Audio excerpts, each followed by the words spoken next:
L'ampleur de la découverte était étonnante.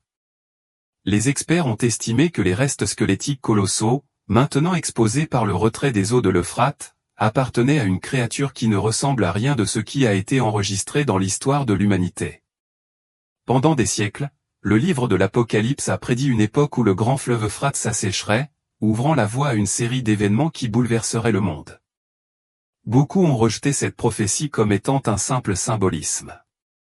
Jusqu'à présent, alors que les eaux reculent à un rythme sans précédent, révélant des secrets longtemps enfouis sous le lit de la rivière, une question effrayante se pose, pourrait-il s'agir d'un signe indéniable d'une intervention divine? Tout au long de l'histoire biblique, l'Euphrate a été associé aux anges déchus et à la venue de l'Antéchrist. Cette découverte pourrait-elle marquer le dernier avertissement avant le début de la grande tribulation? Ce qui ressemblait autrefois à une métaphore religieuse abstraite est désormais une réalité en développement qui suscite la curiosité scientifique, comme un profond malaise spirituel. Sous la terre craquelée et desséchée, quelque chose d'extraordinaire a émergé, quelque chose qui défie les explications conventionnelles. Parmi les nombreuses révélations surprenantes figure la structure squelettique d'une entité gigantesque. Son immense structure s'étend sur le lit exposé de la rivière, comme les vestiges d'une légende oubliée depuis longtemps. À première vue, il ressemblait au reste d'une bête mythique, tirée du folklore ancien. Mais ce n'était pas un simple fantasme. C'était réel. La taille des os est presque incompréhensible. Ils sont aussi épais que des troncs d'arbres imposants et s'étendent à travers le paysage désolé, rivalisant en longueur avec les plus grands serpents jamais documentés. Les scientifiques et les archéologues, désespérés de classer cette découverte dans l'histoire connue, sont confrontés à plus de questions que de réponses. Les premières théories suggèrent que les restes pourraient appartenir à un prédateur préhistorique non découvert, une créature si ancienne qu'aucune trace de son existence n'était apparue jusqu'à présent. Mais d'autres proposent une possibilité encore plus inquiétante, que cet être ait existé à une époque bien au-delà de la compréhension humaine, tapi dans les profondeurs de l'Euphrate bien avant la civilisation enregistrée. Ce qui rend la découverte encore plus déroutante, c'est l'état des restes squelettiques. Contrairement aux fossiles typiques, qui ont subi une minéralisation importante sur des millions d'années, ces os semblent étrangement bien préservés, comme s'ils n'avaient été que légèrement touchés par le temps lui-même. Certains chercheurs sont réticents à accepter que ces restes puissent être vieux de plusieurs millions d'années, ce qui soulève la possibilité inquiétante que cette créature ait vécu et peut-être même péri beaucoup plus récemment qu'on ne l'imaginait auparavant. Cependant, ce n'est pas seulement la taille ou la préservation des os qui inquiètent ceux qui les examinent. Leur emplacement est très inhabituel, presque comme s'ils avaient été délibérément placés plutôt que dispersés par la dégradation naturelle. Les étranges marques gravées sur la surface des os sont encore plus déroutantes. Contrairement aux signes typiques d'érosion ou de fossilisation, ces sculptures ressemblent étrangement à des inscriptions anciennes, dont la signification s'est perdue au fil du temps. Les théologiens et les érudits religieux ont adopté une vision particulièrement sinistre de ces découvertes. Tout au long de l'histoire, les serpents ont symbolisé la tromperie et la connaissance interdite. Presque toutes les civilisations anciennes ont des histoires d'énormes créatures serpentines, des êtres qui ont joué un rôle central dans les mythes de la création, les batailles divines et les prophéties apocalyptiques. Dans le livre de la Genèse, le serpent était le signe avant-coureur de la chute de l'humanité, tentant Adam et Ève à la désobéissance. Dans l'Apocalypse, Satan est décrit comme un grand dragon, un être doté d'une puissance écrasante destinée à tromper les nations et à provoquer une période de tribulation. Cette créature nouvellement découverte pourrait-elle être une manifestation de ces anciens avertissements? Plus déconcertants encore sont les témoignages de ceux qui ont visité le site. Certains affirment avoir entendu des murmures étranges émanant des os, sons pour lesquels aucune explication scientifique n'a encore été trouvée. D'autres décrivent un silence lourd, presque suffocant, dans l'air, comme si le sol même sous eux était conscient de ce qu'ils avaient déterré. Les habitants parlent à voix basse de rêves et de visions étranges, de silhouettes sombres et de messages énigmatiques qui semblent attirer l'attention des ténèbres. Alors que les experts poursuivent leurs investigations, les questions se multiplient. Pourquoi aucune trace d'une telle créature n'a-t-elle jamais été trouvée auparavant? S'il s'agissait simplement d'une espèce éteinte, Pourquoi ces restes sont-ils restés cachés si longtemps pour être révélés maintenant, à une époque où le déclin de l'Euphrate s'aligne si étroitement avec la prophétie biblique? Certains pensent que ces événements ne sont pas de simples coïncidences. Le moment troublant, la préservation inexplicable, les inscriptions anciennes, tout indique quelque chose de bien plus grand qu'une simple découverte archéologique. On a de plus en plus le sentiment que la Terre elle-même révèle des secrets longtemps cachés, comme si la frontière entre le naturel et le surnaturel commençait à s'estomper. Le lien entre les serpents et la prophétie divine s'étend bien au-delà de cette dernière révélation.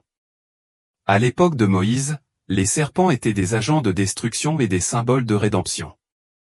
Dans le livre des Nombres, Dieu envoya des serpents venimeux parmi les Israélites en guise de punition pour leur rébellion.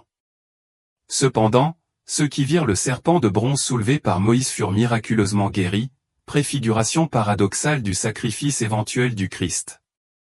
Mais la référence biblique la plus effrayante vient peut-être d'Apocalypse 12, 9, où Satan n'est pas seulement un trompeur, mais s'est complètement transformé en un grand dragon, l'ancien serpent qui apporte la destruction au monde.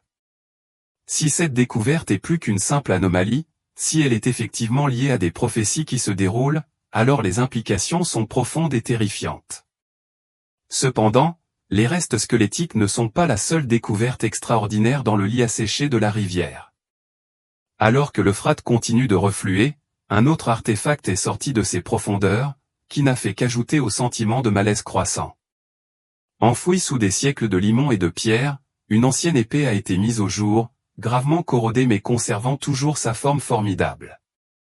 L'arme est bien plus grande que les épées standards des périodes historiques connues, sa conception est inconnue et son savoir-faire ne ressemble à rien de ce que l'on trouve dans la région environnante. Les chercheurs et les archéologues ont été laissés dans un état de stupéfaction et de spéculation alors que la nouvelle de la découverte se répandait. Beaucoup se sont tournés vers l'histoire biblique pour trouver des réponses. Certains pensent que l'épée pourrait être liée à l'une des batailles les plus célèbres des Écritures, le duel entre David et Goliath. Selon 1 Samuel 17, 45 à 51, Goliath était un puissant guerrier qui semait la peur dans le cœur des armées d'Israël. Il se tenait comme un géant parmi les hommes, lançant un défi qu'aucun soldat n'osait relever, jusqu'à ce qu'un jeune berger nommé David s'avance, armé seulement d'une vague et de 5 pierres lisses. David a déclaré sa foi en Dieu et a abattu Goliath d'un seul coup fatal dans le front. Cependant, ce n'est pas la pierre qui a assuré sa victoire, c'était l'énorme épée de Goliath que David brandissait pour couper la tête du géant déchu. Cette épée ancienne, maintenant révélée par le recul de l'Euphrate, pourrait-elle être un vestige de cette bataille légendaire? L'idée peut paraître farfelue, mais l'histoire a le don de cacher des vérités qui refont surface aux moments les plus inattendus. À chaque nouvelle révélation, les mystères de l'Euphrate s'approfondissent, qu'ils soient vus à travers le prisme de la science ou de la foi. Une chose est indéniable, quelque chose de profond est en train de se développer. Le fleuve, longtemps considéré comme le berceau de la civilisation et la pierre angulaire des prophéties bibliques, révèle des secrets qui remettent en question tout ce que nous pensions savoir. Et alors que les eaux continuent de baisser, on ne peut que se demander, qu'est-ce qui se cache d'autre en dessous? S'il s'agit bien de l'épée légendaire de Goliath, comment a-t-elle atteint les profondeurs de l'Euphrate, si loin de la terre d'Israël? De nombreuses théories tentent de résoudre ce mystère. Une possibilité est que l'épée ait été prise comme butin de guerre lors d'anciennes batailles, transmise d'un conquérant à l'autre, et finalement perdue dans le chaos de la guerre, coulant dans le lit de la rivière au fil du temps. Une autre théorie suggère que lorsque les Babyloniens ont conquis Jérusalem et détruit le temple de Salomon, ils ont pillé d'innombrables objets sacrés. Si l'épée de Goliath faisait partie des trésors saisis, elle aurait pu être transportée vers l'est, puis jetée, cachée ou oubliée au fil des siècles.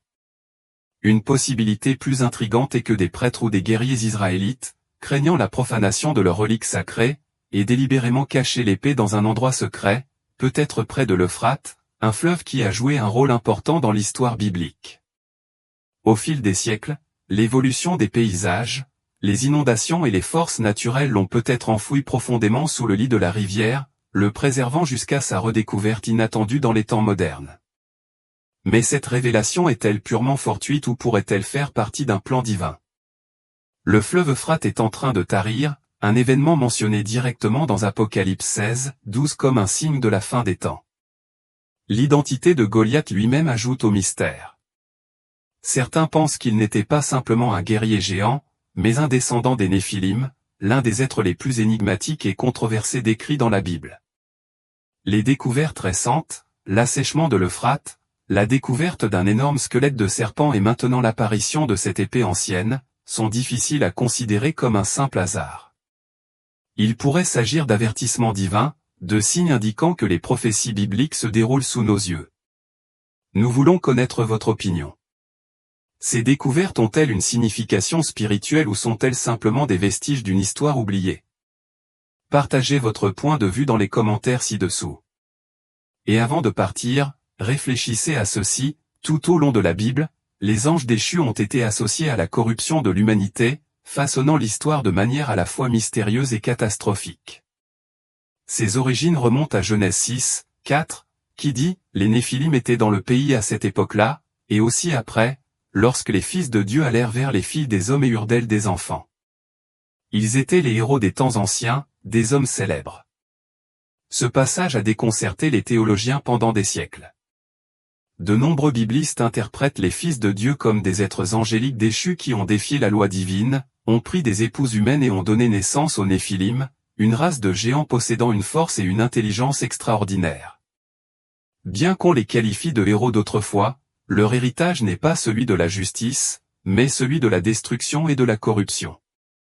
Certains croient que leur existence même a contaminé la lignée humaine, conduisant Dieu à provoquer le grand déluge pour nettoyer la terre et restaurer l'humanité à sa pureté prévue.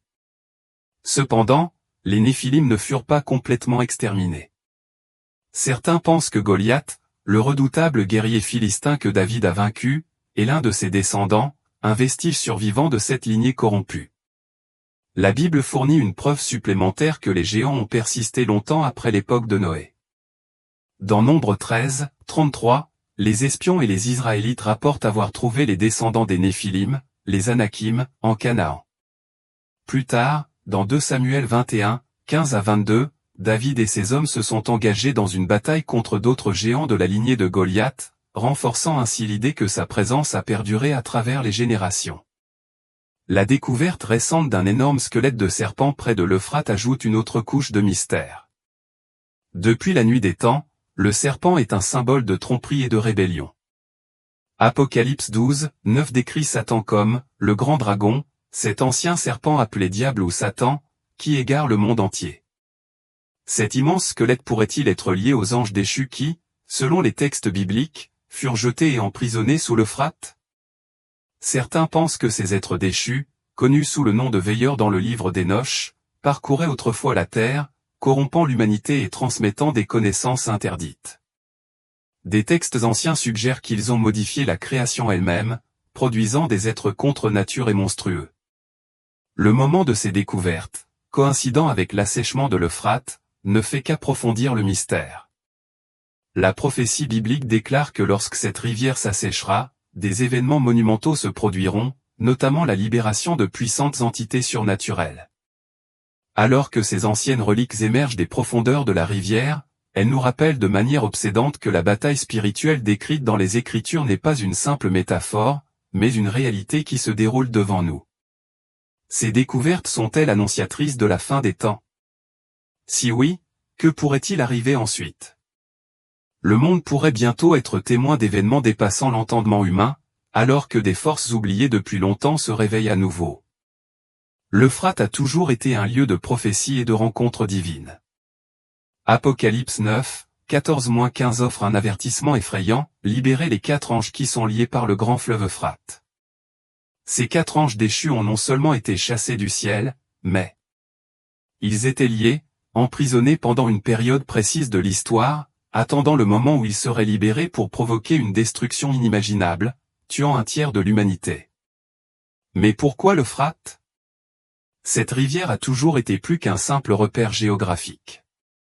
Elle a été un champ de bataille spirituel, une ligne de démarcation entre de grands empires et le théâtre de certains des événements les plus significatifs de l'histoire biblique. L'Assyrie, Babylone et la Perse se sont toutes développées et sont tombées le long de ses côtes, façonnant le destin des nations. Aujourd'hui, alors que la rivière s'assèche, nombreux sont ceux qui pensent que cela pourrait être un prélude à la libération des 4 anges liés, des êtres puissants qui ont attendu des millénaires le moment du jugement final. Les rapports en provenance de la région ne font qu'aggraver les troubles.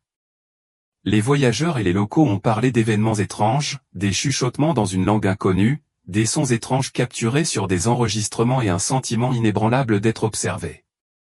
Certains rapportent avoir entendu des voix les appelant, tandis que d'autres rapportent la sensation d'une présence invisible cachée au-delà de leur vue. Seraient-ce les voix d'anges emprisonnés, dont les chaînes s'affaiblissent après des siècles d'enfermement? Si sa libération est imminente, quelles horreurs s'ensuivront? Contrairement à d'autres entités déchues, ces êtres étaient si dangereux qu'ils étaient enfermés en attendant leur heure fatidique. Ces murmures pourraient-ils être des messages de guerre, préparant son dernier acte de vengeance? L'Euphrate a toujours été une frontière entre les civilisations, mais la prophétie biblique déclare que ces eaux s'assécheront pour préparer la voie au roi de l'Est, ouvrant ainsi la voie à la bataille finale d'Armageddon. Alors que le fleuve recule à un rythme sans précédent, des ruines antiques et des décisions énigmatiques sont apparues, dont certaines n'ont jamais été vues auparavant.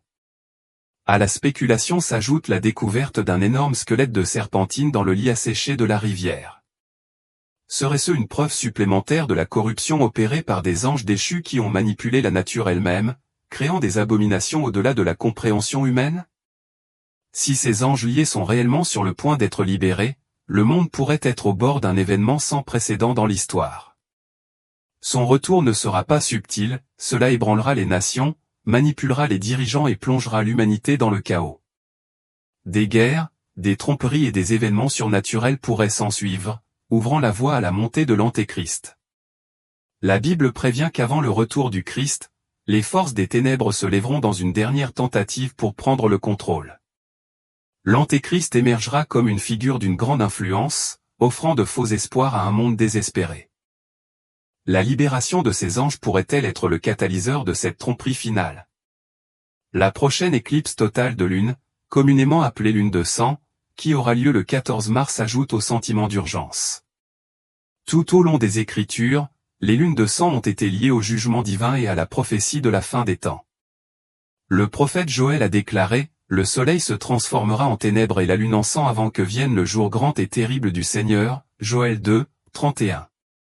Tout au long de l'histoire, des événements majeurs ont coïncidé avec des tétrades de lune de sang, comme la renaissance d'Israël en 1948 et la guerre des 6 jours en 1967. La prochaine lune de sang pourrait-elle être un autre signe que nous sommes sur le point de réaliser une prophétie? Les panneaux s'accumulent.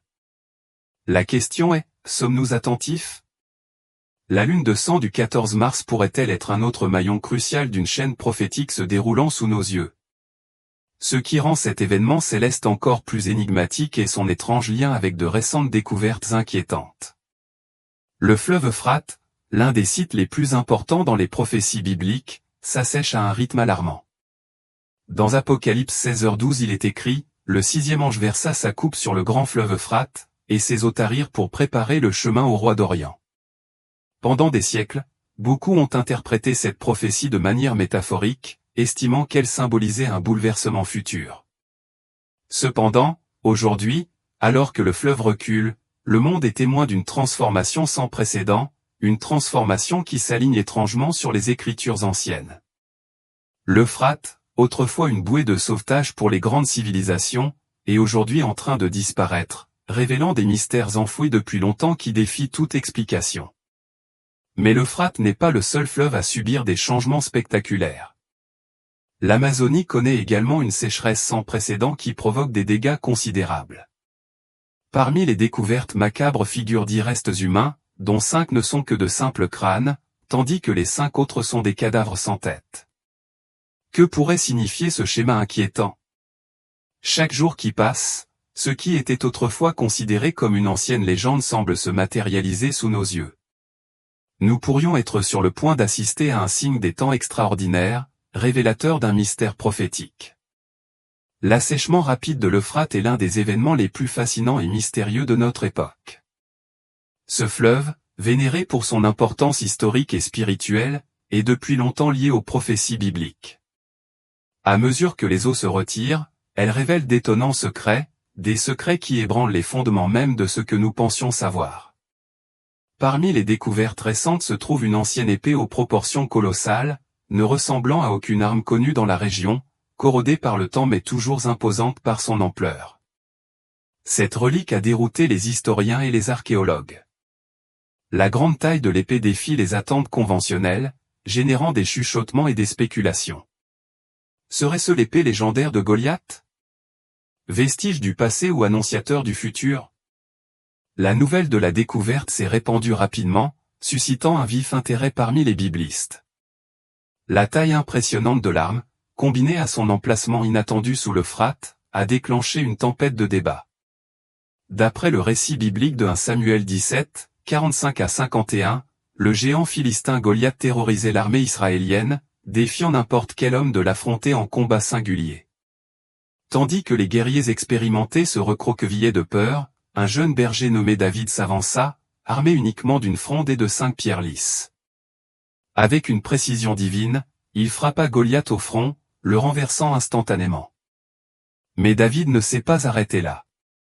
Il prit l'énorme épée de Goliath et l'utilisa pour le décapiter, assurant ainsi la victoire d'Israël. Si cette épée appartenait réellement à Goliath, comment a-t-elle fini par se retrouver sous l'Euphrate? Les chercheurs ont proposé plusieurs théories. Certains suggèrent qu'il a été pris comme butin de guerre par une ancienne armée et perdu dans une bataille près du fleuve. D'autres pensent qu'il aurait pu faire partie des trésors sacrés pillés lorsque les Babyloniens ont conquis Jérusalem, et finalement enseveli sous des couches de limon pendant des siècles.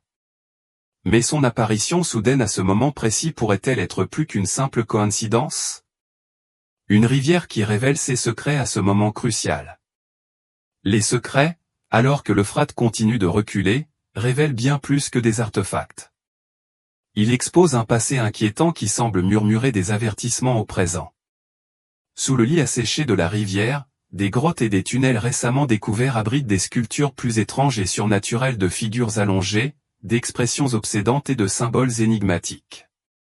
Ils font allusion à des rituels oubliés pratiqués il y a longtemps. Les archéologues ont découvert d'énigmatiques tablettes d'argile portant des inscriptions anciennes, des statues altérées aux yeux creux et perçants et des autels en pierre portant des traces de ce qui semble être du sang séché il y a longtemps. Certains pensent que ces ruines appartenaient aux grands empires de Babylone et d'Assyrie, tandis que d'autres craignent qu'elles ne soient les vestiges de lieux maudits et longtemps cachés par le temps. Pour ajouter au mystère, les chercheurs ont détecté des perturbations électromagnétiques inexpliquées dans ces zones, lumière vacillante, panne d'équipements irrégulières et interférences statiques dans les enregistrements. Ces anomalies pourraient-elles être les échos d'une énergie ancienne longtemps réprimée sous les eaux? Le rôle prophétique de l'Euphrate, de la Genèse à l'Apocalypse, a servi de frontière entre le naturel et le surnaturel, le terrestre et le divin. C'est là qu'Éden a prospéré, a été témoin de la montée et de la chute des empires et, selon la prophétie, jouera un rôle décisif dans les derniers jours. La Bible met en garde contre le moment où les anges déchus, liés sous l'Euphrate, seront libérés et déchaîneront le chaos sur le monde. Ces forces surnaturelles agitent déjà et influencent subtilement les événements mondiaux. Certains chercheurs suggèrent que son influence se manifeste d'une manière que nous ne comprenons pas, à travers les progrès technologiques, la manipulation génétique et la décadence morale qui se propagent à travers les nations. Si cela est vrai, alors l'assèchement de l'Euphrate et la révélation des reliques perdues pourraient être les signes d'un règlement divin imminent. L'apparition de l'épée de Goliath, qu'elle soit symbolique ou littérale, pourrait être le signe avant-coureur de la bataille ultime entre le bien et le mal. Nous assistons aux derniers signes partout dans le monde, les troubles augmentent, les guerres, les catastrophes naturelles, les troubles sociaux et une fascination croissante pour le surnaturel. Ces événements s'alignent étrangement avec les avertissements de Jésus concernant les derniers jours, il y aura des signes dans le soleil, dans la lune et dans les étoiles, les nations seront affligées et perplexes devant le rugissement et le mouvement de la mer, les gens défailliront de terreur, craignant ce qui arrive au monde. Luc 21, 25 à 26. Jésus a comparé les derniers jours à l'époque de Noé, lorsque la corruption et les interférences surnaturelles conduisaient au jugement divin. Aujourd'hui, les parallèles sont indéniables. Si les anges déchus restent liés sous l'Euphrate, leur libération imminente pourrait-elle indiquer que le retour du Christ est proche? Le livre de l'Apocalypse nous dit que le 6e ange versera sa coupe, asséchant le fleuve pour préparer le chemin au roi d'Orient. Ce passage suggère que le déclin de l'Euphrate n'est pas simplement un problème environnemental, mais un signe spirituel, un marqueur sur la chronologie divine de Dieu.